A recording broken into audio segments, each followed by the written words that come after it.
সম্প্রতি রাজ্যের ব্লাড ব্যাংকগুলিতে রক্ত স্বল্পতা দেখা দিয়েছে, তাই বিভিন্ন সংগঠন সরকারি দপ্তরের উদ্যোগে রক্তদান শিবির অনুষ্ঠিত হচ্ছে। মঙ্গলবার আগরতলা জিবিপি হাসপাতাল ও এজিএমসির উদ্যোগে রক্তদান শিবির হয়। সেখানে উপস্থিত ছিলেন স্বাস্থ্য দপ্তরের সচিব কিরণ গীতে, স্বাস্থ্য অধিকর্তা ডক্টর সঞ্জীব দেববর্মা, জিবিপি হাসপাতাল medical super doctor Shankar Chakraborty, deputy medical super doctor Kanak Chowdhury. শিবিরে হাসপাতালের চিকিৎসক, সেবিকা সহ বিভিন্ন স্তরের কর্মীরা রক্তদান করেন। আমাদের রাজ্যে স্বাস্থ্য পরিকাঠামোর নিরন্তর উন্নয়ন হচ্ছে।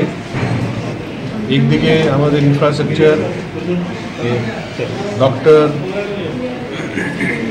প্যারামেডিক্যাল স্টাফ, ইকুইপমেন্ট আমরা আধুনিক এবং আমরা যে আইপিএইচএস নর্ম মধ্যে যে লাগে সেটা আমরা প্রোভাইড করছি। এই বছর আমরা প্ল্যান করেছি পুরো বছরই যে পরিমাণ মধ্যে আমাদের ব্লাড লাগে আমাদের রাজ্যে, এই পরিমাণ মধ্যে আমরা ক্যালেন্ডারে আমরা করে নিয়েছি।